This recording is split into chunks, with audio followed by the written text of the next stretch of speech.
This is the Café con Podcast. I think my lighting looks okay. I think you look fine. Yeah, how's the background? Beautiful. Beautiful day. Have a beautiful day. Lovely day. What's up? Bye. Cheers, everybody. Look, first watch. Perfect. Shows you what First I'm drinking. watch. I love First watch. We love first watch. Dude, it was so good. I'm about to kill his coffee now. This is my second coffee. Oh, it's so nice. It hits so nice.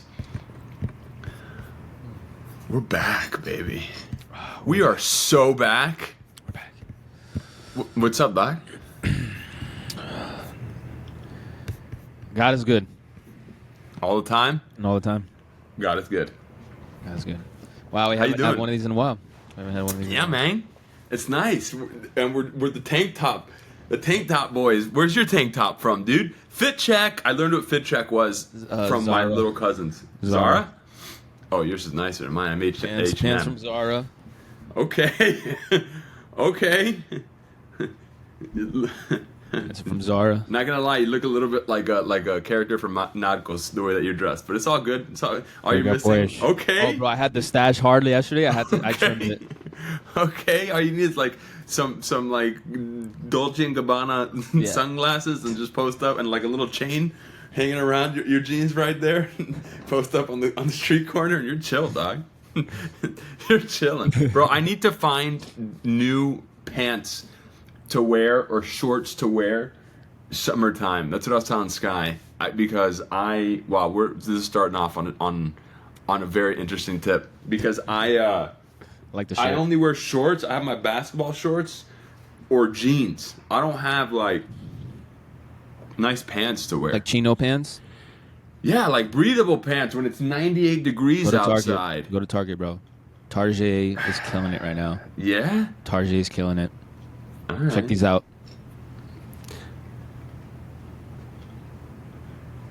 Hello, everybody, again.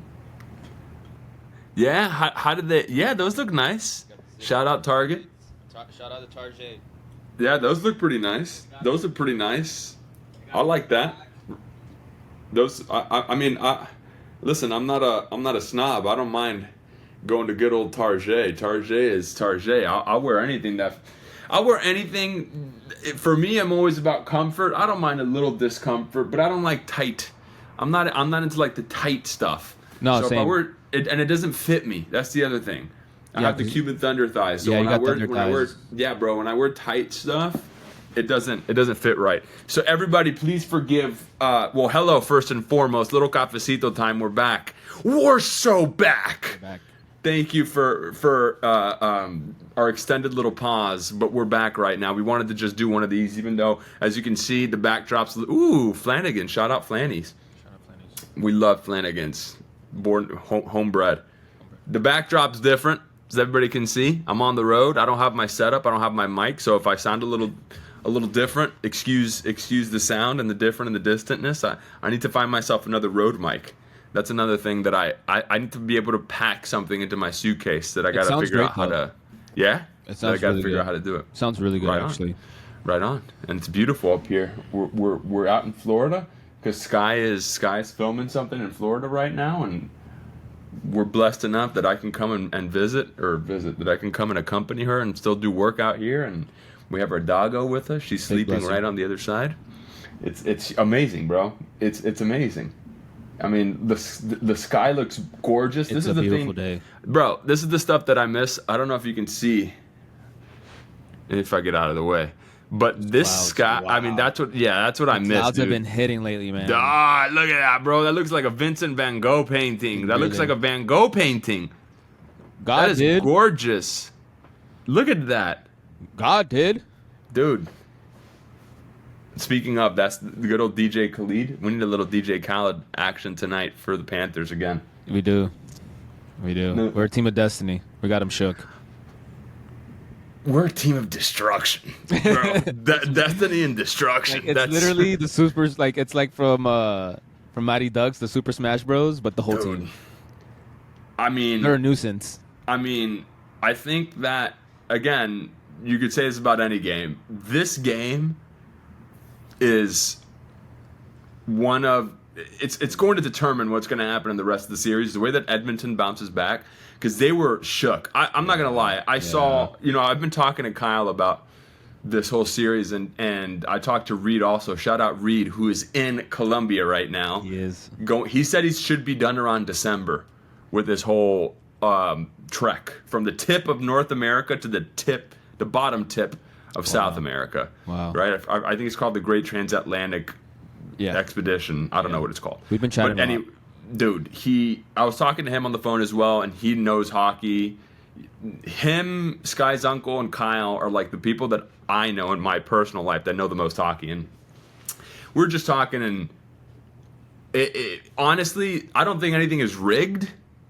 However, I do think people think about business when they're talking about these giant organizations. And I think it's in the NHL's interest if Edmonton wins. Oh, right? Obviously.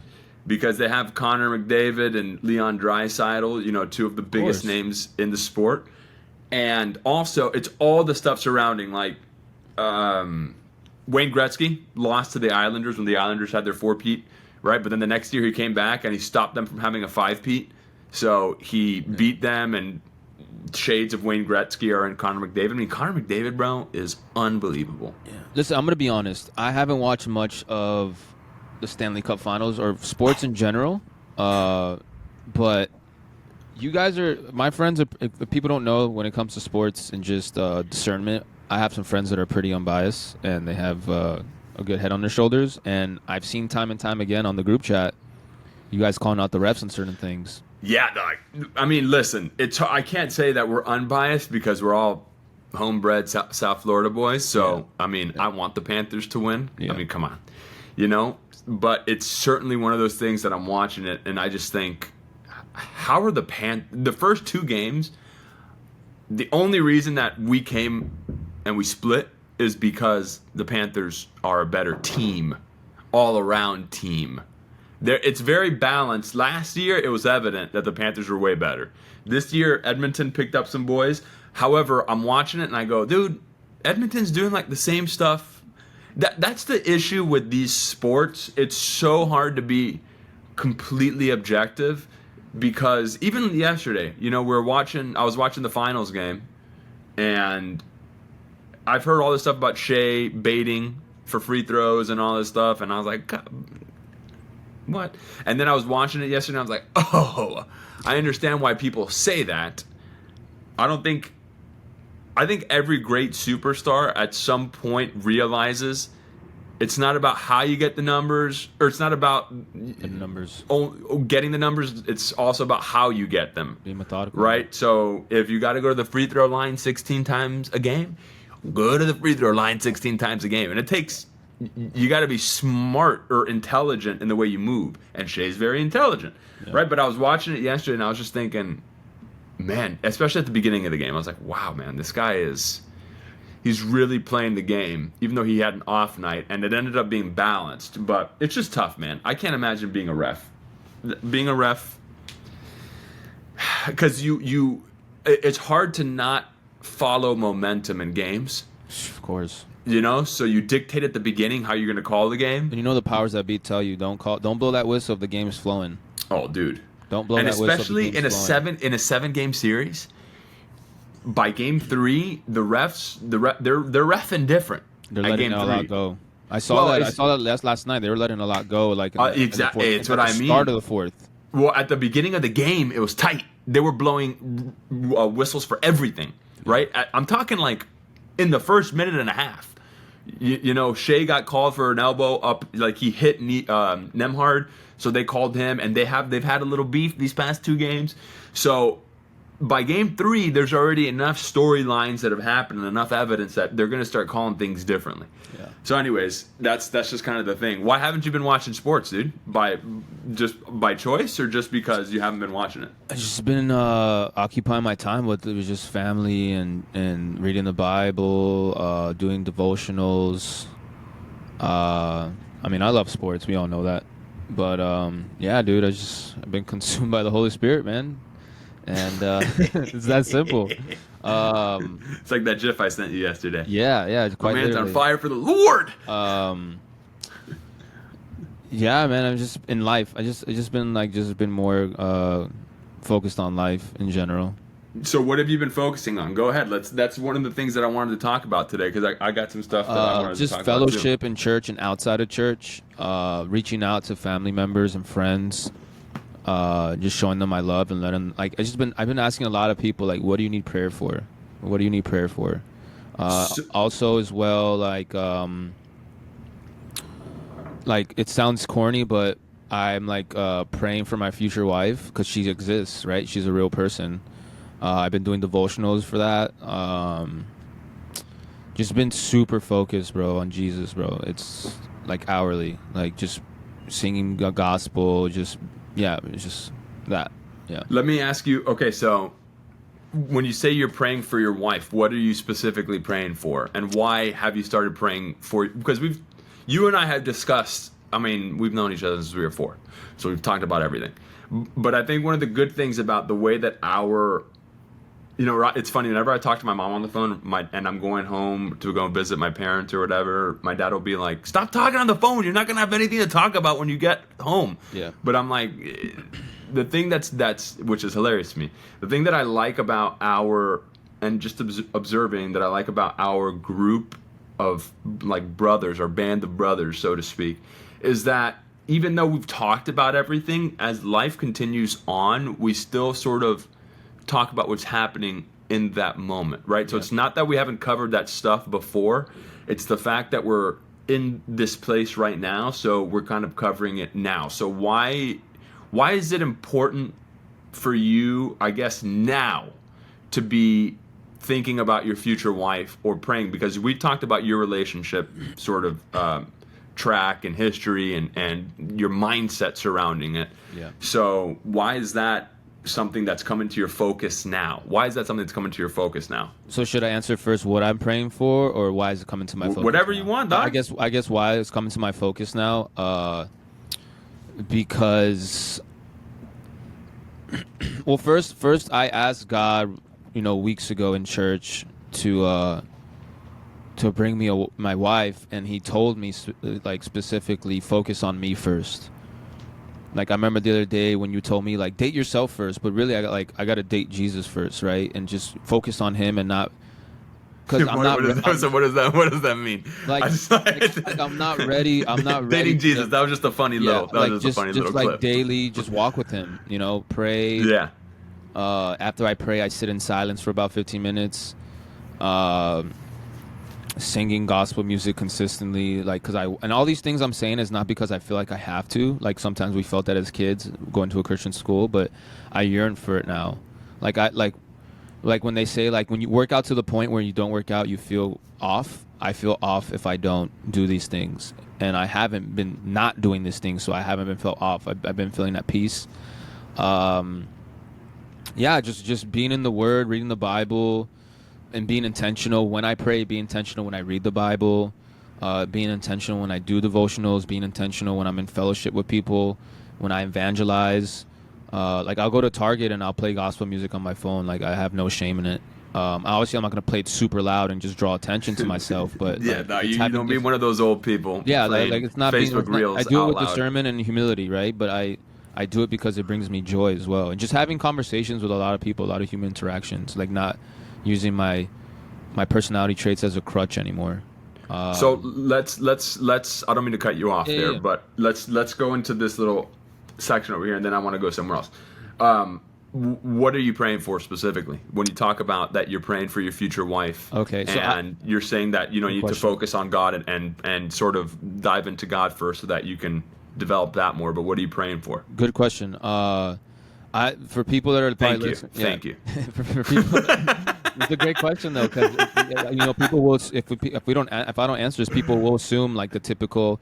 And I'm curious too, bro. It's not even about. Look, I hope people take whatever they take from this. To be completely honest, but more so than anything, I kind of want to. These cafecitos are more so because I'm your boy. Yeah. I'm curious. Yeah, That's why I'm asking. I'm happy you remind me that. That's why we do this. Yeah, I'm not doing it so other people can hear this, so that they can take, and they may.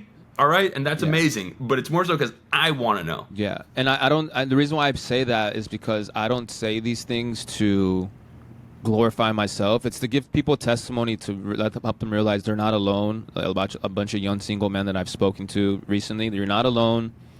We all go through very similar things, and if I can do it, you can do it. Right? It's a choice every day to commit to these type of things. So, the things I pray for, it's not your typical God reveal her to me, like, show me her. I want her to have black hair with blue eyes. Measurements. You're not praying for measurements. Like it's not on my timeline either. It's on his timeline. So the things I pray for, I say, give her peace tonight wherever she may be. If I'm feeling lonely and not without a companion, she must be feeling some type of way like that too. So to just give her peace, give her clarity. I hope that she's walking in a similar journey that I am in. Because obviously it's a lot harder to try to lead, whether it's platonic or romantic, like lead someone to Jesus than meeting someone kind of in that journey you're in towards Jesus. I'm writing letters now, and it's just saying like, what are you praying for that day? What is God teaching you? What kind of husband do you want to be? So it's a lot of like thought-provoking questions. But it's just very simple. It's just to give her peace, to give her discernment, that hopefully she feels joy today, that she knows that she's not alone. Because sometimes, like I said, we can feel alone when we don't have that significant other yet, And I could only imagine, for women at a certain age, they feel like time's working against them, right? Whether it's biologically, socially. Where for us, it's like we have more of a farther away timestamp, I guess you could say, right? A longer slide. It's not as steep. It's a little bit more, Like they have in a social construct and also a biological construct, they have a very finite amount of time to start that part of their life to get going, So, so it's just along those lines. It's very simple. It's not like overly dramatic or anything like that. I don't want to turn this into me just asking you questions because it's. I love it. You're talking about all that stuff, which is really beautiful. And there have been many times in my life, and Sky and I have both done this for one another, but that I think it's also just a really beautiful, intentional way to siphon sort of the way that you're even subconsciously going to react and act towards things when you specifically pray for you to be the best thing that you can be for that person and sort of those types of things, right? So because I've prayed many times, there have been moments when I've been like, let me be the best husband that I can be today, right? Help me be the best husband that I can be today. Put the things in front of me that I know are going to be useful and allow me to see the things in front of me that are not going to be useful in order to do that. Let me be long of ear and short of mouth type of thing, So there are certain times that we both have had to do that. And I think recently it's interesting because I've noticed my cycles that I go through, and this is a completely different tangent that I want to get into as well, that there are times when I feel like I'm not being the best husband, right? McConaughey talks about these pillars. Hugh and I talk about this a lot. One of our boys, Hugh and I. McConaughey talks about his pillars, which is like, am I being a good husband, a good father? How's my religious life? How's my physical life? And how's my friend life, right? I think those are the 5 things that he talks, and his career is in one of those types of things. But he has all these pillars, and he talks about how most of the time you'll have like 3 pillars that you're killing it on, and then 2 pillars might be lacking. So then okay, I got to go and water. I almost think of them as like little tubitos, right? Like 5 tubes that you have, and 3 of them are filled and 2 of them are kind of going down. So you're like, okay, I got to start filling the other ones, and then that water level kind of comes back up and stuff like that. I think that's normal too. Like you see it like in a video game like Street Fighter. Like it sounds funny, but it's like different attributes of a fighter, right? Like they're not all gonna be on 10. Yeah. But that's a part of life. True. So like, that's a good point. We have to realize that they're never all going to be like we're kind of saying, like if we spend more time here and we don't water this plant, exactly, we got to come back to it. But that's the that's the journey in life, is it not? Like 100%. So we shouldn't feel like distraught, or we shouldn't feel discouraged when that happens. Shouldn't is I mean, I agree with you, but sometimes you can't help it. Right now, you can, or hold on, time out. That's good. You can help it. but it's sometimes you're not aware that you're even in that. You know, like I've had conversations with people recently where they have felt less than is a good way of talking about it, but they're in that hole, right? And I kind of want to get into my own hole, which I wanted to talk about today. But they're in that hole where I'm telling them, like, listen, you chose the life that you're in right now, for better or for worse. So you can either enjoy what's happening, or not enjoy, but look at it as like, this is what I chose, or change it, right? But you chose this particular thing. Now, I'm not talking about people that are in the middle of a slave camp, you know, and wherever you want to call it. I'm not talking about that. I'm talking about people that were very fortunate and blessed. I'm talking about people that have money, you know. It may not be gobs of money, but they have enough money to live, that, you know, they're choosing these paths in life. They're able to choose. So I think that that's something really important to distinguish, is that there's so many times that you're not even aware, and then somebody calls that awareness to it, but it's the small daily things that are really tough to do, and sometimes you won't even feel the difference. At least for me, I don't feel the difference of, you know, the watering for a few days until I start. It's kind of like I get the momentum going, you know. It's that momentum thing. And I think this is a good segue, because I asked for you to pray for me for my job that's creative, because I've been just looking for jobs and trying to figure out all these things about jobs. And then I was able to come out here with Sky, and I'm still working. I don't want to make it sound like I'm not working, but it's that I'm a working actor.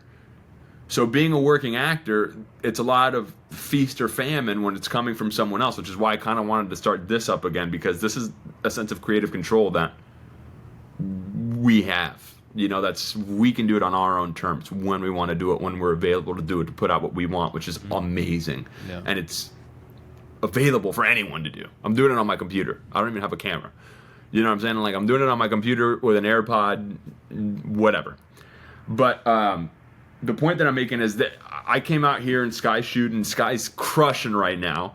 And I've been trying to figure out a little bit more of a sense of what to do, right? And something that I had to reframe my brain on was, when I'm always like, oh, what's the next move? What's the next move? What's the next move? What's the next move? I'm putting so much emphasis on future and not emphasizing the move right now type of thing, right? So I was out here for about a week, and I didn't have to wake up at any specific time for anything. And I would wake up at 8, right? 8:30, 9. I'm not waking up super late, right? And I'm still maintaining my habits that are very healthy for me. I'm still praying in the morning, meditating, working out, eating healthy. Like, I'm still maintaining things that are healthy for me, that are good in my good cycle, journaling, the things that I know that are good and helping me. However, I still felt like this sense of drag, this sense of lag, right? And I'm like, all right, I don't really have anything to wake up for. What am I doing? And I have been applying to jobs and things like that on Indeed and LinkedIn and all that stuff, because I'm like, oh, maybe I need a new day job. And like, I've been writing scripts. I'm staying super active, but it was like, oh, what's going on? Anyways, I have been trying to come out of this thing, and I'm like, all right, let me try and figure out some other ways to do it. So I just went, in all honesty, on ChatGPT, because I saw some videos on YouTube talking about how to utilize ChatGPT to make the most productive life for yourself as possible. And I input this, what is it called? Prompt, thank you. I input a prompt about it being like a life engineer and engineering your days, and for it to present to me two responses that are kind of make sense, and then 2 unexpected responses. Ooh. So it did all this stuff for me, and it laid out my day, and it was a really beautiful way of using that as a tool, right? I've come to see ChatGPT and things like that much more as a tool to use than it to be the answer to all of it, right? So spoon-fed things. Yeah, so it gave me this really interesting, beautiful layout of my day, right? And it's like the first 30 minutes of my day, it's my morning routine, which involve all those things. And then it's creative work for an hour and a half. And then it's after it's explore locally, because we're in a different city that we haven't ever really spent time in, and we're from South Florida, and I'm in like Central Florida right now, and I've never explored this side of Florida, and it's amazing, right? So I explore local, I take the dog, we go on a walk, we go to this park, we go outdoor, whatever, and then after that, it's like listen to a purpose podcast, and then it's workout. So it's like split up into all these things, but I started doing them for about 3 days, because the first day I was like, all right, whatever, but then I got out of the house for a few hours. I went running with the dog. It was really hot. I had to come back because I didn't want her to be outside. I felt a little better, right? Did all that stuff. Next day, woke up, did it again, felt a little better. And then eventually I found like, oh, all right, I kind of want to start reading some self-help books again, because I'm just into just generally self-help books. I'm always reading, right? So I'm staying every morning. I literally listen to the Bible every morning. We've talked about that. I use the Hallow app. So I listen to the Bible. I'll read my Bible on there as well, and then I'll meditate, and then I'll journal. But I also crave reading other resources as well. So I literally started reading a book. Hold on, is it here? I think I have it here. I think I told you about it for the first time in a while, actually. What? New, like just books? I'm reading 2 books, and I'm about to read a third at this. And this is the book that I'm. Wow. Okay. Yeah. So you started already or no? Yeah. Oh yeah. You're gonna do the LeBron and open the first page? Yeah. yeah. I started like I'm about right here. So you feel me? Bro, that cracks me up, bro. It's all good, dude. Like I got that already highlighted. That's all that matters. So if anybody ever picks up this every book, time on the first page, bro. And my favorite thing is when that guy's like, "So what's your favorite part of the book?" He's like, "Oh, and he's just kind of like, well, I'm not. I'm still early that's on. That's a good question. I'm not really that deep in it. But, we love you, LeBron. It's so funny. Shout out LeBron. I do too, bro. I love LeBron. He is, man. Look at the way that guy. Again, this book. The reason why it's so good for me is because I always have this idea of like time management. I'm notorious for being like 5 minutes late to things. Notorious for it. Same. Hispanic time. Gotten better with that though. Latin time. I don't even want to talk about you. You won't show up till the next day. But it's okay. I gotten better with it though. Yeah, I believe you. Than I need to now. At least you're not Hugh. Early. Hugh's another one. Hugh may show up and he may not show up until next year. You don't know. He won't let you know until he. It's funny because my dad is always like, "Don't your boys get angry at you?" And I go, "Don't you know who my friends are? I don't even know if one of them is gonna show up. So it doesn't matter what time I get there." We do need to get better with that. We do need to get better. We are getting better. Well, again, we do need to get better, but that's also something in which for me, it brings me a sense of sanity and love. Like because I have to be able to joke with you. I have to. Of course. That is I grew up that way. My family's like that. We make fun of each other. You helped me with that. I mean, we spoke about it the other day when you were like, when I was telling my testimony, and you were like, just don't forget to laugh, bro. Yeah, dog. In your enlightenment experience, don't forget the light part. Yeah. That's what I mean. Is that I think laughter. You talk about it being childlike. And why children are so infectious with their laughter, because we hear it and we're like, oh man, my nieces last night, so this past awesome. week, I think that's been a main focus I've had when I'm hanging out with them, that they'll laugh at anything and everything. Like everything's playful. Everything's like like that first class I took at Full Sail, the psychology of play, like being in a flow state. I go to bed. There's been times I go to bed now because at my church, like people really catch the Holy Spirit. And people will start laughing while other people are crying. And last week, like 2 nights in a row, I went to sleep just like giggling to myself. It sounds so weird. No. I have a question, and I'm not trying to be disrespectful, but is it similar to like when people shroom? You know when people shroom and they start giggling or crying? Yeah. Okay. I'm not trying. I'm trying not to be. I know you're trying to be facetious. But no, it's just quite like it's literally like that. Yeah, that's how I mean, dude, there's been times where I told my dad once, like a month ago, after one praise and worship, like when we got home, I was like, I felt like I was on drugs. And he was like, that's exactly what it is. That's you tap into something that's ethereal and euphoric, and what greater way to do that than when you're sober, right? It's like sex, bro. Sex feels like you're on a drug. It's a drug. You know, the endorphins are Bro, boosting. so much stuff is going out of your brain. That's that 100%, and that's why a lot of I've heard Rogan talk about the monks talking that they've never done drugs, and they did this experiment with this one guy, and they gave him acid or whatever, and they had like his brain, and his brain he did not trip at all because he had experienced all these hallucinatory experiences just through breath work. Yeah, right, because that's what so you don't need that stuff. I use to breath get work to that stuff. when I'm praising and worshiping. Actually, breath work is it's important. That's a lot of things people don't think about is breathing every day. But breathing is one of the most. I started doing Wim Hof this year. no one taught me it. I was just the Holy Spirit kind of just consumed me, and I just started naturally doing breath work. Like, what do you do? And I want to get back to this book, but before we get to the book, what does that mean? What do you do when you do breath work? I breathe out like until I have no more in my lungs, and I tighten my abs, and then when I don't have any more, I push out even harder the last two exhale, like the constant exhale. Yes. And then I'll start to breathe in and do this. And just ask God, mas. With your hand? Mas. Yeah, and just blow, just like wave the Holy Spirit into my nose. And then just do that a couple of times, and then I open my eyes and like honestly, that is a funny picture. I'm like this, I'm like this when I open my eyes, like there's fire behind my eyes.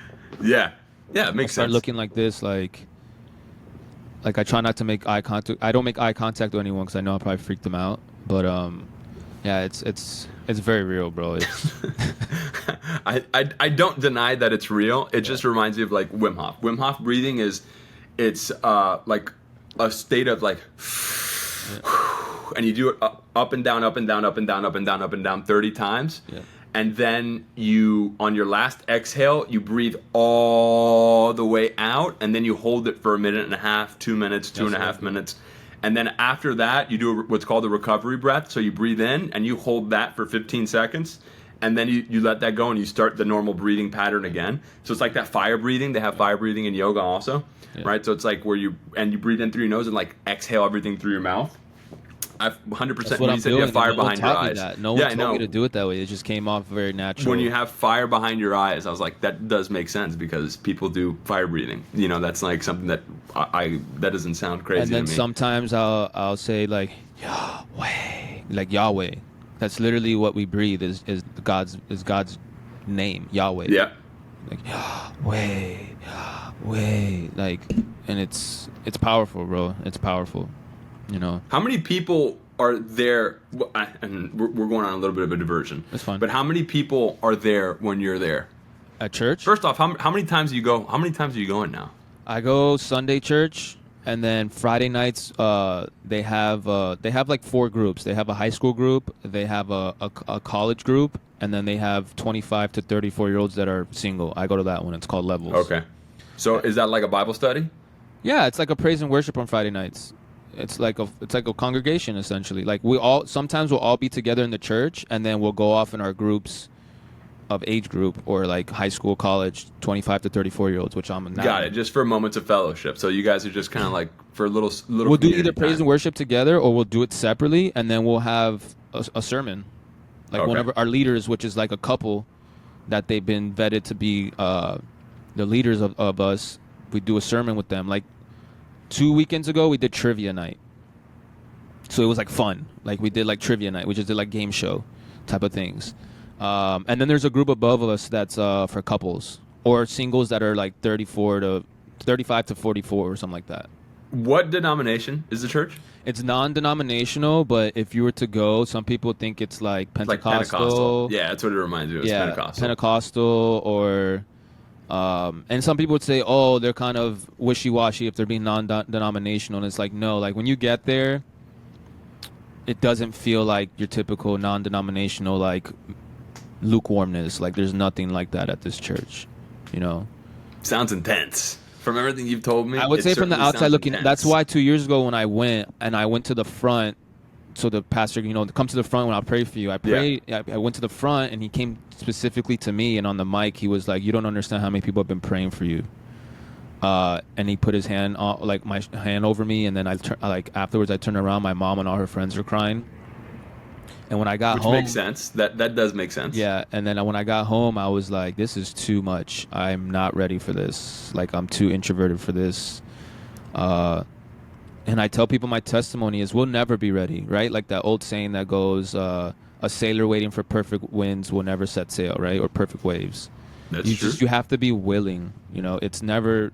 There's no playbook to life. Like, is anyone ever really ready to have a child? You know, you just have to show up. Just come as you are. You know, like I have friends and family that tell me, I got to get my life right before I go to church. And it's like, no, like you're supposed to come as you are. Like that's how God wants you to come, as you are. So then you can work on yourself. And I'm not saying church is going to fix people, but I gave an example to this girl I was evangelizing to. I said, when you tell yourself and your friends and family, I want to get in shape, but you're going to the gym once a month, that's not how it works, you know? And then it's like also like if you want to make the football team and start on the field, but you're not studying the playbook, it's not going to work, you know? So like these things don't get you to heaven, but it helps you walk on that narrow path. Like reading the Bible, that's the playbook, right? That's the guidebook. Going to church, that's like going to the gym, working out, you know, your spiritual and mental, psychological muscle. And it doesn't stop there. Like, I'm not someone that goes to church on Sunday and then does whatever I want Monday through Saturday. Like, I'm living it out every day. You're not a weekend Christian, as people. Yeah, and I was for the longest, you know? So, and I know it's a blessing because I told God to humble me when I'm evangelizing to people because I think I've had it pretty easy now with the perspective I have because I don't have an addictive personality. I was super sheltered as a child. I had the discipline of playing sports and having like-minded people around me. So I was never strayed away. It was more so I was doing it out of rebellion. So now that I'm back in the Word and walking daily with Him, I don't have the urge to do all these things anymore that I was doing, all the habitual sin I was doing in the past. So I feel like it's been a big blessing to me to not have these shortcomings, I guess you could say. And that's why I posted that on Instagram recently of I've realized it's not enough for just me. My cup runneth over. So like I need whatever's running over to spill into other people's lives to draw them closer. Look, bro, we've told you this before too. I'm like, as long as this makes you the best version of who you are, that's all that I truly care about. As long as it makes you a more empathetic person and you're just trying to put good out into the world, that's all that you've challenged me a lot to be about. like that. Because you know me in the past, I was very black and white when it came to politics and like very like not empathetic, like very just like, you know what I'm saying? Very aggressive and intense. Well, you just have your stances. And now something I was going to say is that I don't think you've ever been an addict. And again, I don't want to turn this into like me in the George Michael show. You know what I'm saying? Like I'm not trying to just call you out on anything. But you don't have an addictive personality. You have an intense personality is the way that I'd say it. You have an intensity too. So it does not surprise me that it actually makes me more relieved that you are choosing and you've chosen and have been willing, like you said, to be on something good to be intense about, right? What you believe is true and what you believe is right. And I'm not discarding that one way or another. I'm not saying that it's not.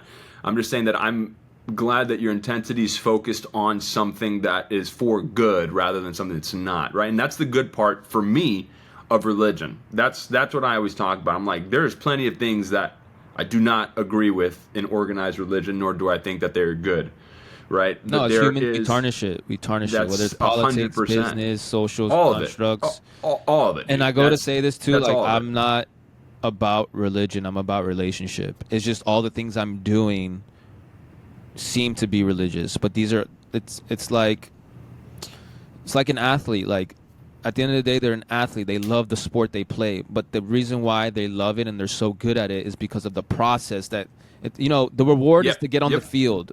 That's the reward. That's not the jumping start, the jump off point. It's like Tim Tebow says. I saw this quote in a locker room recently, and it says basically that if you're the first in the gym and the last to leave, winning is easy. You know, it's the preparation that's really the process, the journey. That's the journey is the destination. You taught me that for the longest, you know, and it was hard for me I understood it while hearing it, but I wasn't grasping it and utilizing it in my life. I was Sure. very much a person that procrastinated a lot. I used my talents to improvise. There's a time and place for that, but I was doing that way too much. And that's like not honoring the gifts that God has given me. Oh, all right, bro. You know what I'm saying? Yeah. Oh, yeah, yeah. Oh, yeah. That's it. Again, going to what this, Yep. going to this book type of thing, right? Which is kind of what you've been talking about, which is kind of what I've been trying to adopt a little bit more of. You know, I think it's called Modern Wisdom. Chris Williamson. I'm sure you've seen him. He's like an English guy that talks a lot, and he has people on, and he's kind of like familiar. bald. He's like a white dude, bald, sort of blondish. He's had McConaughey on. He's had all these people on. I believe his last name is Williamson, and his podcast is Modern Wisdom or something like that. He's the one that I got the stat from of podcasts. You know, once you get past the 10th episode, you're in the top 10 percentile. Once you get past episode 25, you're in the top 10 of the top 10 or whatever it is, because most podcasts don't get past episode 25. So I was looking for books dedicated to purpose, right? Dedicated to sort of finding purpose, things like that. Just because I didn't think that I wasn't living my purpose. I just think that at times my spread is a little bit wide, right? My net's a little bit wide. And wow, that's a good way to put it. Nowadays, it's so easy for things to be wide, right? So it's the paralysis of decision type of thing, because and this, I can read some stuff here, but we don't anymore have to go to we don't live in a small town and we have to go to this job because we're the only people that do these things. We're the only ones that can cover the mill work, whatever. We don't have to, because we live in a time and a day and age in which we can kind of choose what we want to do. An age and of that abundance. has made, yes, absolutely. And I heard Bernthal talking about abundance, and I want to talk about that in a second, and we've talked about it. But it's this age of abundance in which we can choose what we want to do, and that has caused a lot of people to kind of just go into desk work and all this stuff. Or they're like, oh, I have to be a social media influencer, or I have to be this. You know, it's like that's not it, right? And the reason why I found this book on he had like these books to read talking about wisdom and purpose and things like that. Now, mind you, again, I want to preface this with I stay reading. It's not like this is it. I started reading my Uta Hagen acting book again because I always read that every year. But I've gone through and like highlighted this time around. My dad and you are like the biggest readers I know. Like active your readers. Dad and me? Yeah. Like dude, your Sky's mom by far blows everything out of the water for me. She reads like 75 books a year, and they're not like little books like this, or like, you know, she's the biggest reader. So I vacillate between, when I read, I'm like self-help, sort of fiction-ish, and like fantasies in there as well, acting, because I love acting books, and kind of I'll read some history books here and there. Bro, you're teaching me, like we were saying, of like just filling those different cups, because I, like you said, I'm an intense person, and sometimes I find myself just overpouring one aspect of my life. And you saying that, like, you having the bandwidth of doing like fantasy, like self-help, like, what does that say? Deep energy. No, okay. Look at this picture. Okay. Okay, so you see this picture right here? You both say energy, right? Yep. Okay. So you see this one right here, right? Yeah.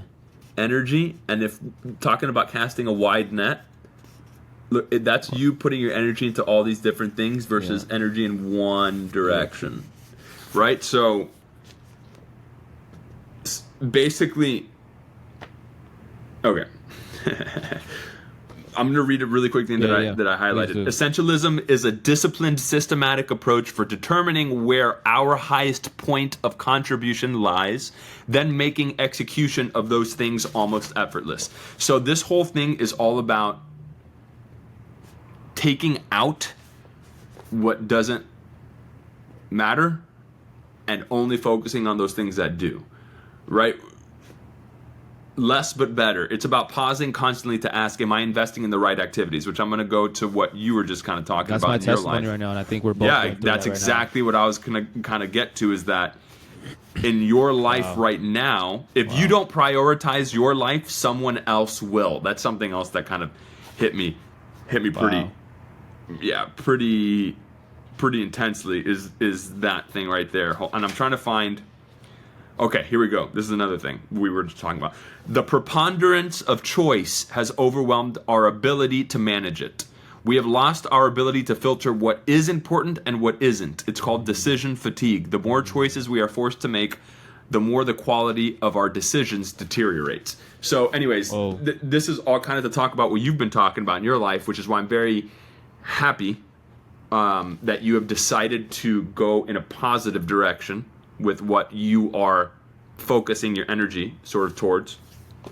And it's this idea that we think we have all the time in the world, which we're still very young. By all metrics, we're still very young. However, we don't have unlimited energy to go all around. And I think, like we did before. Right. And McConaughey, I'm going back to McConaughey, he also says, you start to figure out who you are by figuring out who you're not, right? I've said that 1,000 times on here, and I love that saying. Because you do figure out the things that don't serve you. And we have this inclination, especially as artists, because I still see you very much as an artist. Do you still see yourself as an artist? Oh, yeah. Without a doubt. Okay, good. Even though I've taken a break, I've taken a break on creating. That's okay. But it's because I'm building this other aspect of my life. So when I get back to it, it's gonna hit different. Like I have so many ideas now that it's gonna be for a greater purpose. I was just if you just showed some leg there. I'm party up. I'm business up top, party up bottom. So what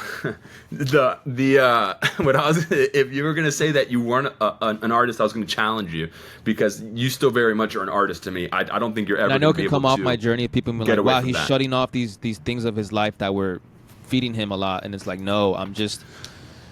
It's kind of like, it's okay to also. Yeah. That's the other thing I was gonna say. I'm not gonna. What I'm about to say, I'm not comparing myself to Jesus by any means, but it's like when he went to the wilderness for 40 days and 40 nights to pray and to fast, right? And then he came back ready to begin his ministry.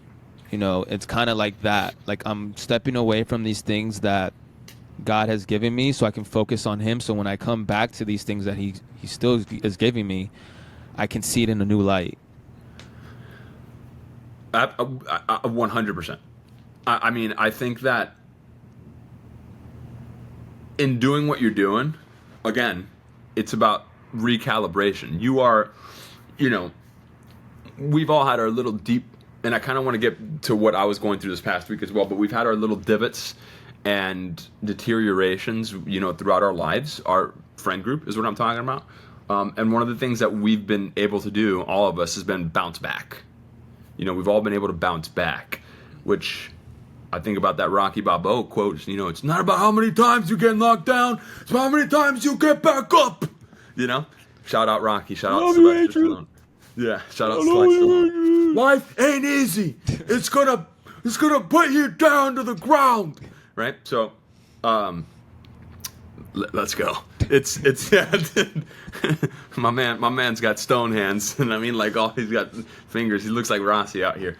So, I think about that a lot. We've had the ability to bounce back, and it takes.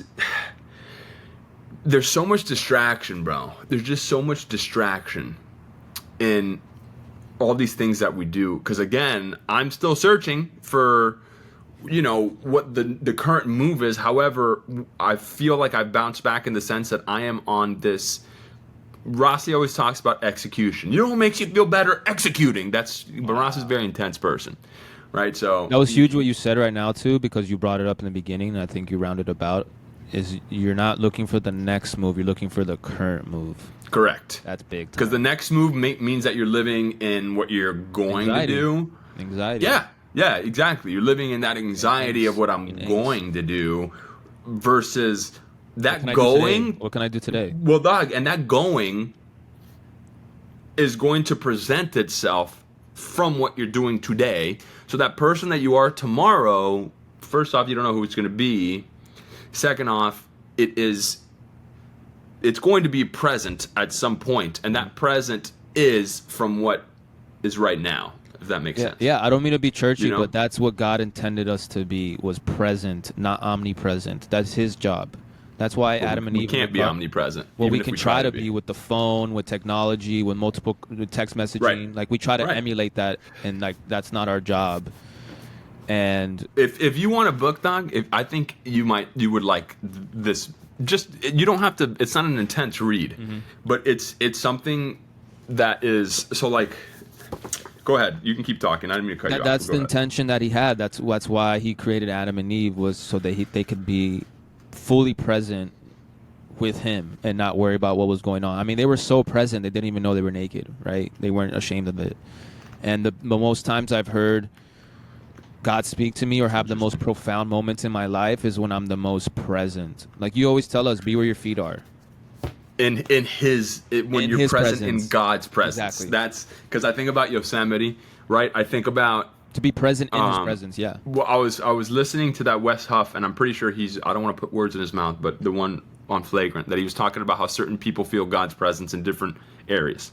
Yep. Right? He's like, was that Wes Huff? Maybe it wasn't. Maybe it was somebody else. But they were talking about how in certain people that's being in a structure, a church structure. For other people, it's quite literally being out in the mountains. For some people, I think it was somebody else. Oh, it was Bono. That Bono episode on JRE was amazing. I gotta watch it. Bono is an interesting cat. Did you listen to it? No, I'm gonna give it a listen though, for sure. Bro, it is interesting, right? And he was talking about how for certain people that's through the power of music, and I thought about you with that. For other people, it's quite literally being on a trail, right? I think about my wife and I when we were in Yosemite. Like, look, that is to me the closest. It's just like staring at something that is undeniable. People, we just gotta do more things that make us super present. It's obviously important to plan for the future and be practical in that sense, but people that are listening, we need to be present. Be present. It does so much for you. Gratitude, focus, growth. Like, I'll leave it at that, but just be present. It's so easy and hard at the same time, but just put your phone away. Like, I go to church and I put my phone under my chair. I've had people like tap me in my shoulder and be like, hey, your phone's under your chair. I'm like, I know, yeah. And they're like, oh, wow, okay. I'm like, thank you, though. But I'm just laughing because I just know you, so it's just I just know your expression, the way you say it just makes and that's me a laugh. blessing within itself, like having a friend that he knows what that would look like because he just knows me, It's just so funny He's to me. known me and he knows me. So Yeah, I love you. I love you too, dog. That's it just makes me laugh. I agree. The presence thing is you're right. It's incredibly easy while you're doing it. When you're present, it is so easy to be present when you're present. But to warm up to it, it's the warming up to it part that's tough. That's also like why I about love my this. breath work. I don't just get into praise and worship and start that. Like I'm relaxed. It's like anything. Like when I work out, you gotta warm up. It's not, and people quit too early on a lot of things, and it's like you gotta give everything time. Yeah. Give everything its time and place. That's true respect. It's giving everything its time and place. You can't cook steak in a microwave.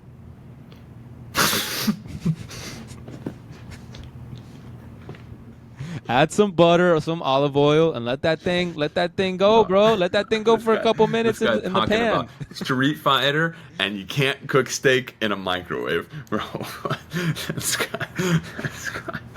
Bro, I would get this guy on some sort of sport talking about UEFA Champions League, please.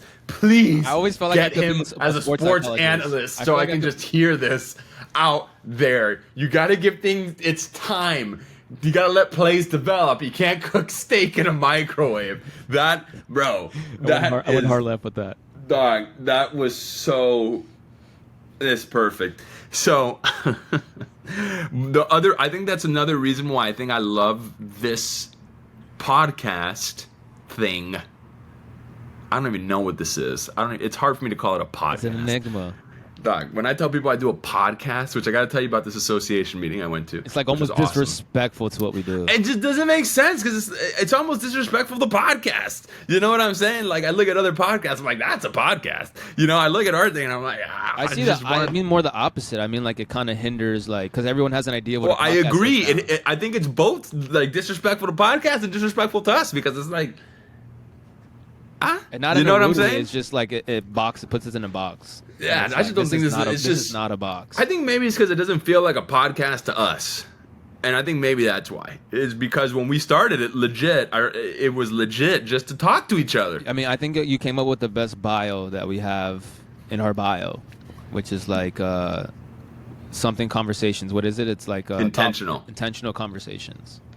That's and I think that's the idea of presence, right? And a long time ago, I went on this road trip with my now wife, and this guy, his name was Thierry. I'll never forget. He was Thierry. He was French. I think I've told you this story. It was during COVID. It was 2020, and we took a week and a half long road trip through the state of California, which is gorgeous. To me, it's arguably the most beautiful state in the country in terms of all the stuff that's there. So we're driving up the coast, and we love to drink coffee. All right, first off, obviously, it's the Cafe con podcast. We love drinking coffee, but we love drinking like 3 coffees on a road trip. If we're driving like 9, 10, 12, 13 hours, I love just getting little coffees really along the way. Like coffee now too. I think it's just because like, I was so like low and like low. What would you call it? Vibration. Yeah, it was just like. It would just get me too high too quick, but now I'm like rejuvenated and a new person. It would get you anxious? Would it get you anxious? It would just get me jittery and make me feel like I wasn't myself. Sure, because I was too low. What's the word you said again? Vibration. Where now I'm a new person. It matches. Can I it more. Challenge that? Can I challenge that statement? I don't necessarily think you're a new person as much as you are who you've always been. Yeah. Personally. Yeah. You can disagree with me, and I'm cool with that. But from what I see, I think that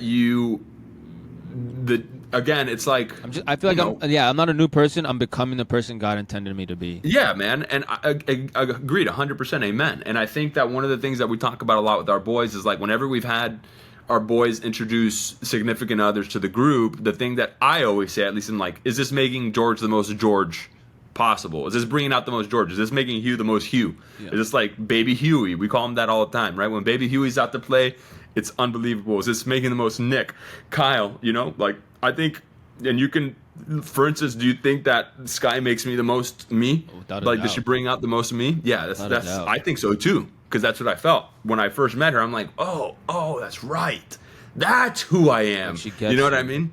Yes. So, anyways, we're driving through, going back to intention, we're driving through the state of California. We stop in Big Sur, and we stop at a coffee shop, and it's like the last coffee shop before we get to where we're going, which is another few hours away. And I really wanted coffee, and I think it was like 3 p.m. or something like that. And we pull up, and I see on the sign that it says that they close at like 2:45. So I was like, damn. Oh, I'm not gonna have coffee. But the door's open. We have our dog with us, and it's me, Sky, and the dog. Abby, and I'm about to say her name, bro. Come on. Yeah, Abby. She has a name, right there. bro. She's beautiful. She's such a beautiful queen. And we're walking up, and I see the thing, and the guy's coming out, and I'm like, "Oh, are you guys close?" He's like, "Yeah," and I'm like, "Ah, man, damn, I want a coffee." And he goes, "But we have seen you before." "No, look at the dog. Oh, we have seen her before. Have we not seen your dog before? She has not been here before." And I was like, no, this is our first time here. He's like, "This is your first time here?" And I was like, yeah, we've never been to Big Sur. And he looks at us, he goes, "Follow me." And Sky and I were like, all right. So we go inside, and we start talking to him. His name is Thierry. They were going to throw out all these pastries, because at the end of every day for any bakery, any pastries that they don't use, usually they'll donate, you know, they'll usually give it to somebody if they want to take it to the homeless, whatever. But you're in Big Sur. There's no homeless people in Big Sur. Yeah. So they were going to throw it out. So, you know, we were there, and he gave us the pastries, which it wasn't a lot, but it was like at least $25 worth of pastries. Oh, wow. Yeah, dude, they had a good amount. Like 10 of them at least. Yeah, at least 10. You know, croissants, Danish, all these things. Wow. And then we were also going to get coffee, and he gave us the coffee as well for free because we were talking to him. And he's a restaurateur, I don't know what the term is, but he basically goes into restaurants, he changes the feng shui, the energy, the flow of traffic and things, puts in new things, whatever. And he used to work in LA, and then he lives in Big Sur, working in Big Sur now. And when he lived in LA, right, because we told him we lived in LA, he goes, oh, LA is like a big buff pastry. You take one bite and you go, oh, that is so good, that is so tasty. I want another bite. Oh, that is so good, that is so tasty. I want another bite. And you keep biting and biting, but you are never full. And I was like, oh, that's a good way of describing LA. He goes, up here, it is what it is. People know who they are, and that's all they want. And I was like, oh, that's really good. And then he told us also, because we were really touched by the fact that he gave us all these things for free. And I was like, no, I'll pay you, He just said, remember that genuine human connection will always be the most valuable currency. And I was like, damn, bro, that's a bar. Because it's the truth, intention, presence. It's kind of going back to everything that we're talking about, the essentials in life. Yep. We float so quick through life going, and for instance, we were at this restaurant the other day in St. Pete. Wonderful area. I've never been to St. Pete before, and I have been. I went when I was in college, but I don't really remember that much because I was in college, so it was insane. I saw Mac Miller there at Janice Landing. Insane. And is amazing. R.I.P. Mac Miller. And we went to this restaurant, and we're sitting down, whatever, and we're talking to the waitress, and it's nothing big that we're doing, but we're just talking to her, and at the end of the meal, we're just like, hey, you did amazing. She's like, I just want to tell you guys that you guys restored my faith in humanity. You were awesome people to serve and all this stuff. And Sky and I we just like look at each other like, what do we do? I don't understand how people treat like waiters and these types of people, because we were just like, what's your name? Thank you so much. What do you recommend? I love your tattoo. Ha ha ha ha. That's incredible. Is that good? Ha ha ha. Yeah, no. It's just... That's how I evangelize to people, and it's not to be manipulative, but not everyone's going to accept the gospel, so at least have a human interaction with them. What do you mean it's not to be manipulative? Because some people might think, oh, he's just saying all this, so then when he gets to the gospel part, it might come off, which most people I can tell don't think of it that way, but some people I can see in their face, they're like, no, thank you, like, oh, this is what it's all about, and it's like, no, like, if you don't want to accept it, like, yo, have a good day, or like, we'll keep talking about other things. Like, it's so important to have human interaction. It's lacking so much today, man. Like you said, when you move to LA, a lot of people are like, what's your name and what do you do? Not who are you, Correct. And that's something we have to. Are you happy? How's your day going? Happy? Like yeah. I was telling you the other day, like I was telling we was talking to about my dad, and there's in Spanish, and we say a lot in Colombia, it's like, ¿Cómo amaneciste? Like, how did you sleep? How did you wake up this morning? He's like, how did my you dad's wake like, up? a big hug and saying that can change someone's life. Like, they could be going through like some serious mental issues, and that can just flip a switch in their mind. Like, wow, someone really cares to talk to me, and they don't want anything from me. So that's funny. When we used to ask my grandfather, ¿Cómo dormiste? He would say, con los ojos cerrados. That guy. Good guy.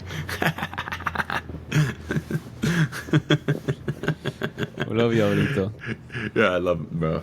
Love that guy. Okay, so it's like Roberto Sanchez talking also says that that's why he lives on the outskirts of where he lives, because he is not about that LA interaction type of thing, and it's funny, dude, because when we bring the people that we bring on here from LA and we talk to them, it's such a wonderful interaction that we have with them, because you don't get that time to just sit and like talk to those people. Typically in LA, if you're at a coffee shop, you're at a coffee shop with a bunch of people everywhere, and things are moving, whatever, and you could sit and talk. I'm not saying it doesn't happen. It's just nice to just sit and just talk for a little bit. I think that's been cool that you've gotten along with people that are like-minded in that sense, and we bring them on and we talk along those lines. Or even the people that we bring on and they're not really along those lines, they see what we're about on this podcast, that they're like, okay, we can talk about these type of things, and it's like it's a yearning that they've been missing. So I like that we were able to bring people on and let them know like it's just gonna be a conversation of just what life is, and that's it. It's nothing. Cafe con, baby. Like, just like Todd Kramer asks, is like, is it cafe con or is it cafe con? And I'm like, huh? Is it But Cafe now- Con podcast or is it Cafe Con? Cafe con podcast. Yeah, that's right. That's what it was. And I understand now because it's true. It's just like cafe con conversations. That's kind of exactly what it is. It's like, what do we, cafe con laughter, cafe con crying, cafe con whatever. Yeah, whatever the guest is that they're bringing. And I think, so I want to talk about this Florida Podcasters Association thing. Shout out Florida Podcasters Association. Let's go. Right here, right now. I went to this meetup. Okay, again, talking about putting yourself out there, community, intention. Right? And I think that's why church is such a beautiful thing as well, and can be for a lot of people, right? It's to find that community. It's to find that common aspect to stand on in order to speak fellowship. That's what I think. Zone. And that word that you're saying, but sometimes you got to step out of your comfort zone to get into one, which is interesting. Yeah. You know? Get comfortable with the uncomfortable. Yeah, and so anyways, I was looking for things to do while I was here. And again, Shot GPT. How'd you find it? Shot GPT just recommended some really cool coffee shops to go to. What did you ask it though? Work at. Oh man, I'll tell you in a second, but I don't want to lose my train of thought. While you're talking about something, I'll look up the prompt. Okay. But so I basically asked it for some places to go. Some cool coffee shops, and it gave me a list of them. And I saw one of them was called the Oxford Exchange. It's like, okay, that sounds Oxford Exchange. That sounds like obviously like London town. So I looked it up and I looked on the website and I was like, damn, this place looks so beautiful. You know, it looked like an old how they have these barristers clubs or whatever they're called in old time England. Mm-hmm. You know, where it's like the gentleman's only club. You have to be a man to come in here, right? Distinguishable man. Yes, and twirl your mustache while you're smoking a pipe, right? That kind of place. So it has all these, like, you know, it's like marble checkered, white and black checkered floor. But the reason why it was like so enticing to me when I saw it, I was like, whoa, this is an eclectic place. They have a bookstore in it. Across from the bookstore, there's like a little bar that you can make candles. Right? And you can have a drink there while you're making candles. And then they have an actual restaurant. They have a coffee. And these are all like separate entities in the same sort of market hall. Big building. They have like a coffee bar, a tea bar. They have like another sort of fine, just a shop sort of thing. But it sells cookware, you know, knickknacks, but upscale things. So I was like, wow, this looks really interesting. So I look on their calendar because I'm like, let me see what events, because it says they have events there. I'm like, this looks like an interesting place. If it's a book event, I love books, you know, all this type of stuff. And one of the things that I saw while I was here was the Florida Podcasters Association. And I was like, Florida Podcasters Association? What is that? So I just click on it. It takes me to meetup.com. I don't know if you've ever been on meetup.com. But take me to meetup.com, which I've seen it before. And I've seen some of the meetups. And I'm like, I don't know if I want to go and like talk to these people, type of thing. But I saw that it was like Florida Podcasters Association. They're bringing in a speaker. It's just for a bunch of people with podcasts. And I was like, you know what? Let me just go and chop it up with these people. It might be the weirdest thing in the world. It might be a room full of 80-year-olds. They're like, I do podcasts, and I talk about the state of turmoil in our country. You know, whatever it is. And I'm like, all right, if that's it, then I'll have a funny story. Or maybe it's something that I can get. I will get something from it no matter what. And I can honestly talk to anyone. You put me in a room with anyone, I can find some sort of common ground. Honestly, I heard Pedro Pascal talk about this. He was like, I can talk to anyone. That doesn't mean I'm going to like everyone. So I can talk to anyone, and I will pretty much like everyone I talk to. Not all the way, but I pretty much will. Anyways, you see the good that was a long story. Exactly. So I signed up for this event. I go there. Bro, so this Oxford Exchange place, it was really cool.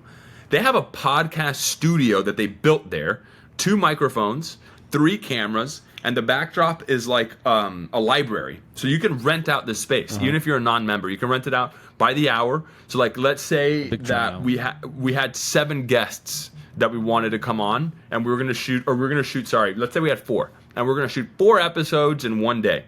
They have a green room there. They have a concierge who will get you coffee, food, you rent it out by the hour, so you can rent it out for 6 hours, and I'm sure they'd make a deal with you, whatever. But you shoot all those things in one day in that nice. Everybody's backdrop is going to look the same, obviously, because it's just one backdrop. But it's super professional with those 3 cameras. That I believe it's like a wide, it's probably 3 on the 3 people. So there's like a guest and 2 hosts type of thing. But you can change it up. Anyways, I was blown away by that studio.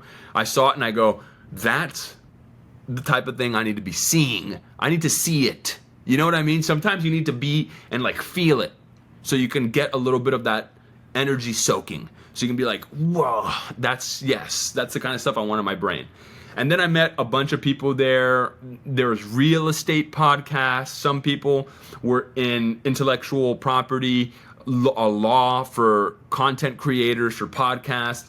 The guy that threw it, I don't remember his name, but his podcast, he basically does the intersection of faith and sports. So it's a Catholic sports podcast, and he interviewed Mark Wahlberg, Mario Lopez, that's cool, Lou Holtz.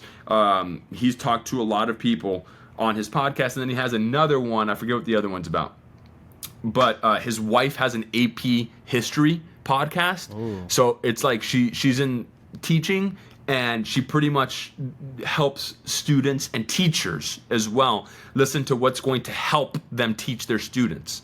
So it's a wide range of people. I would say I was in the younger demographic there, but I wasn't the youngest one there. But it was really enlightening because the guy that spoke lives in Vegas, and his podcast is called Insights in Sound. He is an audio engineer. He's been an audio engineer his entire life. He runs the local chapter for the American Engineer Society or Audio Engineer Society in LA, right? And his name is Daniel Keller. Interesting cat, super interesting dude. But a lot of the stuff that he was talking about, because he covered sponsorships, he pretty much covered anything. It's for people that want to start a podcast. It's for people that just listen to podcasts, or it's for people that have podcasts, right? So that's kind of why, that's how they sold the meeting. But I was just sitting there listening to him, and he was talking about how a couple of things stood out to me. Number one, it's just about, it's not about interviewing, right? So Dick Cavett was one of the biggest interviewers of all time. He had the Dick Cavett show right back in the day. And I forget the guy that he followed, but when he first got his show, the guy that was the man, this was even before Johnny Carson, right? I believe.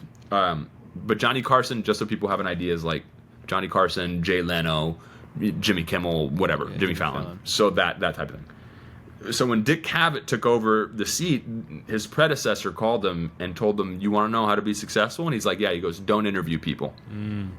Have conversations. It's not about interview. Don't be like, so tell me, how did you get into your profession, and what were the things that you saw that worked and didn't work?" Right? Yeah, there's places for that. But when it comes to these podcast long forms, which is what I think we do very well. I mean, I've had a lot of people tell me personally, not even me personally, bro. Our guests have told us, "Wow, that flew by. I could do another 3 hours." Yep. And I'm like, "I'm sure you could, bro, but we gotta go." So it's about that, number one. And then the thing that kind of blew my mind about the sponsorship thing that he was talking about was, let's say we get a sponsor, which I would love to have one. They're not sponsoring us, and change the word from sponsorship to endorsing. They're not endorsing us. We're endorsing them. So he's like, if you don't have a vested experience with who you're reaching out to, they're not going to want any sort of investment in you. So it's like, for instance, let's just say a huge corporation like Starbucks, that they want to sponsor us or endorse us. I would be happy because I love Starbucks. I drink Starbucks all the time. When any city I go to, I know it's going to be reliable. I know what I'm going to get. And it's usually great experiences that I have with Starbucks type of thing, right? But it's like that type of thing where it's, you have to also endorse them. It's not just, they're not just going to give you money so you can talk about them. Have an experience, and it also makes you a long-term family member in their family, right? So don't think of these as like quick one-offs when you ask people for these sorts of sponsorships, because you're becoming part of their family. So if you don't want to be a part of their family, if you don't like that family, it's going to be false. And there's no room for insincerity. That's the other thing that he was talking about. It's like, be sincere, be sincere in the way that you speak to people. Be sincere in how you ask people for things. When you go and you talk to people, yeah, you can put the suit on and button up. I mean, I can do that. I can be professional, and I can cut out all my ums and likes and all these types of things. I can clean up, the way that I present things to people. But be you also, because that's the product that you are. That's who you are. Yeah. That's your sincere approach. Yeah, I realize being sincere is it's tough because you don't see like the short-term fruits of it. It's usually it's gonna close doors because you just don't. You're being honest. And you don't align with certain people and certain things, and if you do align with these people, it takes time for that to grow. Whereas if you, like you said, you're buttoned up, you try to compromise your integrity. Like in the short term, it's gonna work, but then eventually, like you said, there's gonna be turmoil if you're not getting along with this family you married into. You got to read this book, dog. It's a lot of that stuff. Really quick story. It's a lot of the stuff I'm saying. Dog. So it's a really quick story. Maybe you don't have to read it. You're already saying it. So there is a story in here. No, it's good to read stuff to reaffirm things. And there's a story in here about a Silicon Valley CEO, I believe. He changes the name of the person, but his wife, or maybe I think it might even be the author. There's just a story about somebody, and it's right at the beginning of the book. His wife had just given birth to their daughter, their first daughter, I believe. And while his wife was in the hospital recovering, it should have been one of the most elated experiences of his life. And it was. However, his boss was asking, hey, we have a really big meeting today. And it's a big company that he worked for. And, you're presenting to this client. So the week leading up to it, he's like, it'd be a really bad day to have a kid on Friday, because Friday's a big meeting, right? So the boss, when he told his boss, my wife's going into labor and then she gave birth, the boss was like, oh, okay, so what's the status for the meeting? Are you going to be able to make it? And he's like, and you can be sure, you can bet what I said to my boss. I told him, yes, I will be at the meeting. So he goes to the meeting, right? And the boss is like, oh man, the client's going to appreciate the fact that you came here on the day that your daughter was born. Trust me, they're going to really, really appreciate it. He goes there, he presents, he's very nice to the client, and he was telling the client, yeah, my wife's actually in the hospital with our newborn daughter. And the client was like, what are you doing here? So not only did they not get that job, that client, not only did he not need to be there, it did not make the client respect them more. It actually devalued that relationship because he didn't keep what was essential. And he talks about the word priority as well. Priority, from, I think it started in the 1400s. That word meant like literally prior to or one, just one. However, now when you're in a corporate setting, it's, hey, this is priority number one. This will be priority number two. This will be priority number three. That in itself doesn't make sense. Those are all opposites. You can't have three priorities. You can only have one, and then you do whatever else, right? So it's all this stuff that we're talking about when you're talking about sincerity. Being insincere, you may not see the fruits of your labor till later on, and all these types of things. It's like, if you're sincere with the person about kind of who you are and what you're dedicating your time to, there's nothing wrong with saying no. That's another thing that's hard, is that it seems like we can do everything. It seems like we can do everything because we have this, all these tools. Like, we're making this podcast right now, but this is the first podcast we've recorded in like 2.5 months. Yep. You know what I'm saying? Or 2 months. Yep. And it's not because we don't want to do this. It's... we have priorities. Well, we've had other things that have been happening. So, I don't know where it's good to go away from it and then come back with all these things, right? Yeah. Because to be constantly doing this, it's like you're not giving yourself the time and space to live life. Or not even so much that. It's just like to come back with something, Amen. Sometimes we all just need to go away. We all need to go away and come back so we feel gratitude, but also have just more organic information to come back with, to continue on life.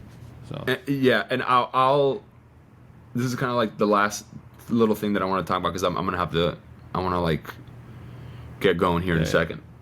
This was amazing. Number one, I love you, dog. Love you too, bro. I'm so proud of you. Proud of you too. And I have seen your evolution of what you're on, your journey that you're on. Like I said, this journey with God, with Jesus, kind of you doing what you're doing and becoming who you are, and not being lukewarm and on fire. But I've also seen how you've recognized there are levels to the game.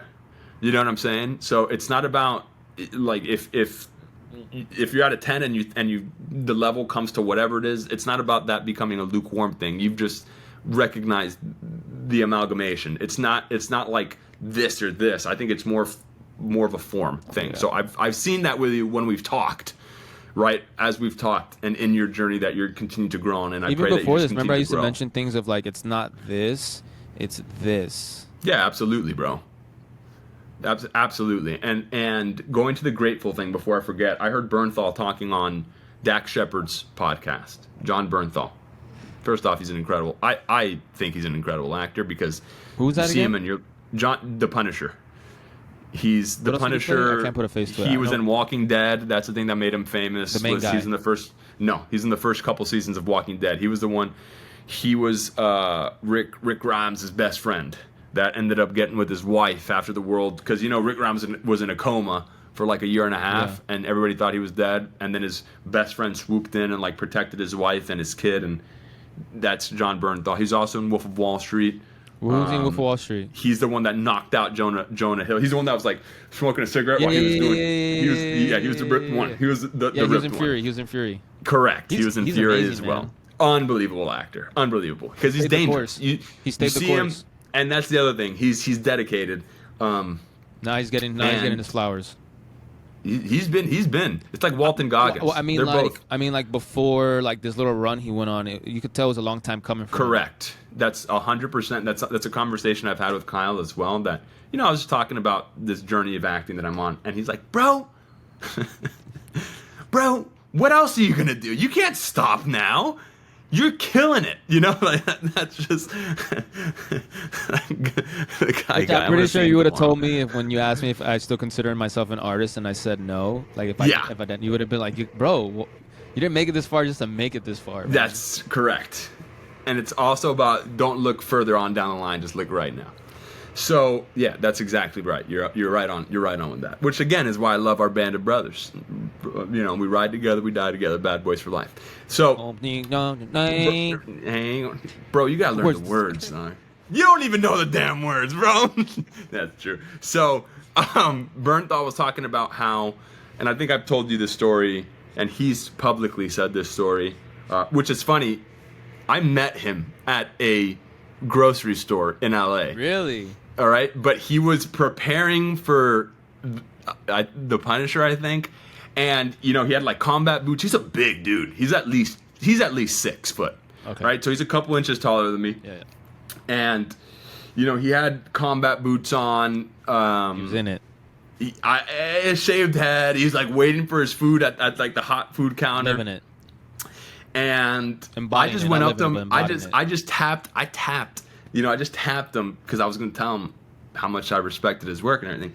I just tapped him. When I tapped him, he turned around and like squared up on me, and I was like, "Whoa!" You know that story Whoa. on set where like he had to knock out a dude? Remember? Yeah, bro. This was before that.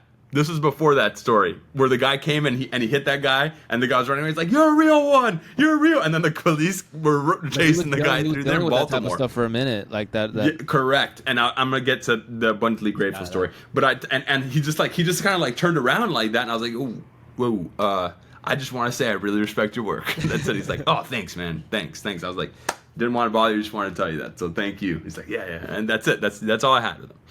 Anyways, so he's on Dak Shepard's podcast, and he talks about this publicly about how, he would get into trouble in his life, throughout his life, and then he'd kind of gotten out of trouble. And his wife, by the way, I believe is Kurt Angle's niece. Oh wow. Kurt Angle is like a gold medal winning wrestler for the United States. Yeah. So anyways, and she like is a trauma nurse in the ER, I believe. Oh wow. So you know, this one day he was in Venice. He was already dating his wife at this point. I'm not sure if they were married or not, but he got into this tussle with this guy because they were bothering his dogs. It was like a group of dudes, and he was like, ugh. So he hit one of them. The guy fell, hit the back of his head on the curb, and knocked out unconscious. So he was detained, and while he was detained, you know, the cop, while he was in jail, not in prison, in jail, you know, in the holding cell, the cop was like, yo, you better hope and pray that this guy wakes up, because if he doesn't, you're going to go to prison for a long time. Yeah, I remember that. And he had already been acting at this point. So he, like, I don't think he's a professed Christian, but he went to a Quaker school, which is actually pretty interesting as well. It's a really interesting episode to listen to. But he was saying, he prayed to God, and he was saying, if this guy does not wake up, I understand that this is the life that I'm going down, and I will give myself over to the darkness, because I know that's what I have to do to survive. Yeah, to survive. And it wasn't like, he said it wasn't like a sad or scary thought or intention about it. He just like, I understand that this is where it's going. That's very similar to like Jesus in the Garden of Gethsemane. And he said, however, if this guy does wake up, I will give myself over to the light, and I will be grateful. And he's sober. He hasn't drank and done anything for many, like, I think from before that. And it wasn't because he was an addict. I just think he just didn't want to do it. So anyways, he said that. The guy woke up a year later, right? He was on Walking Dead. His wife was about to give birth to their first son. And his life, he had given over to the light of life. And he says, bro, I am so unbelievably abundantly grateful. I don't have a choice. That's how I feel. But to be abundantly grateful every day. I don't have an option. It's not even like I wake up thinking, of course I wake up and I'm like, oh man, I'm tired, blah, blah. But he's like, dude, when I was faced with that very extreme crossroad, I was given both those things, and where I'm at now, I have no choice but to be abundantly grateful. And that's really something that I've been trying to adhere to, which is why I've maintained my habits. And it's easy for me to be abundantly grateful on days like today when we do this stuff, which is another reason why I love what we're doing, right? It's not always easy, however, I always am. And I think that that's a good point to go by, that I've been just kind of trying to live by, is you know, Hugh and I always say, listen to the whispers of life, but I really do think that it's just this idea of being abundantly grateful, because we really are just lucky. You know, I'm not foreign to the idea that I am incredibly blessed and lucky to be where I am in life. I'd say fortunate and blessed. Absolutely. Lucky, I don't really believe in that anymore, to be honest. Like, In luck? Yeah, God, to me, God's not a God of coincidence. Well, I don't think he is, but I think to us it's luck. And that's the difference. That's us being finite and with like well, he's infinite. And omnipresent, finite. like you were saying, omnipresent versus us being present. So for me, I agree with you. I think that's recognizing that we're not God, we're only humans, so our experience and our bandwidth can only go so far compared to Absolutely. his. We're like ants compared to him. So that's why to have that perspective is good, to say like we're lucky, because you can't explain it. You can't explain No. it. And You hindsight, can't explain nature. Like we were talking yesterday because we found out a friend got pregnant, and Omar was explaining to him. He was like, bro, like the classes I took, the books I had to read, it just doesn't make sense how like the human body transforms. Like it doesn't make sense. Or how someone gets pregnant. You know how hard it is to get pregnant? People don't realize. You know how it's some people are very lucky and it's easy. I'm not saying go out there and be sowing the seed because you're not going to get pregnant. Like no. It's very easy. It's not like you see. No, oh, my light just died. No, it's not like how you see it in movies, right? But it's so incredibly hard to get. A lot of people have difficulty. The greatest with miracle is life, man. 100%. And the fact that we can continue to see it happening is it's crazy. But it's agreed, dude. And that's what I mean is like, there's that saying also that life only makes sense in reverse. However, it must be lived forward. So that's what I mean about luck. You can dissect luck as to, well, because I was here, then this happened, this happened, this happened, this happened, this happened. However, when you're here, you don't see all those things that are happening. So yeah, I understand what you're saying. Because I had a devotional with my cousin. He's like, he's not a theologian, whatever it's called. What is it? Theologist? Theologian. Theologist. I don't know. That's out of my. He's super cerebral. Just remember what you just said of how we live life. Like it's say it again about backwards and forwards. So life makes sense in reverse, however, it must be lived forward. Read the first 7 days in Genesis, bro, and just keep that in mind. And we'll talk right. about it later. All right, sounds good.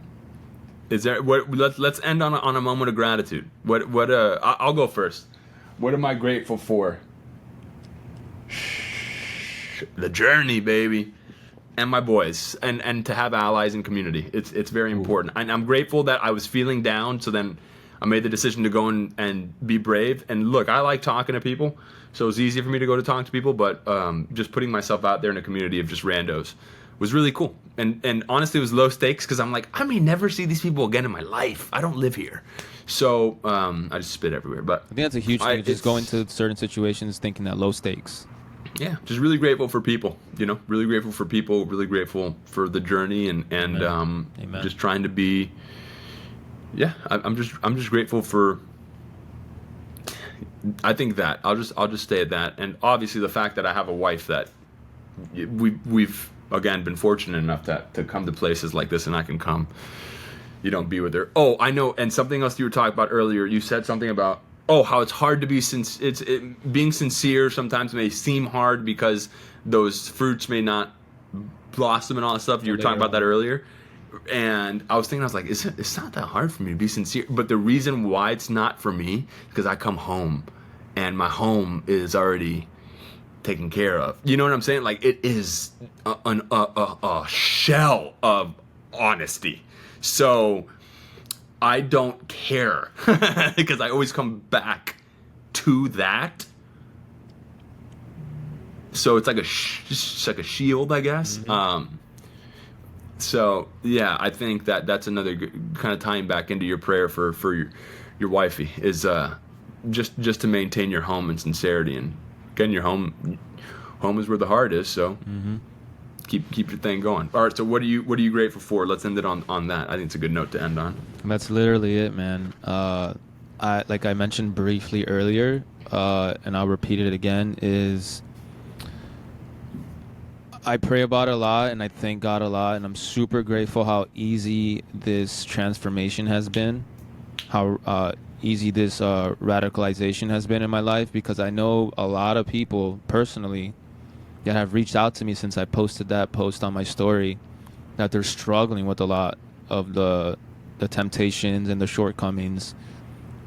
Where me, it's just been a turn to a new page, and I'm just so grateful to God that let me put it in perspective. It took me a while to surrender, but once I fully surrendered, then it's like I hit the ground running. And I know for a lot of people that's not their story, that's not their day-to-day. And I was just super grateful for the blessings He's given me and my family, and I'm super grateful for this responsibility He's given me to express this to others, to inspire them to want to be a better version of themselves.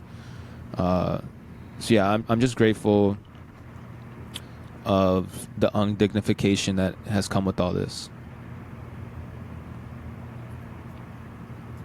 It's a good word. Everybody go look up that word. Undignified. God bless. Undignification. It's a mouthful. Yeah. Make sure you do your vocal warm-ups before you say it. Love you all. By the way, coffee was great today. It was.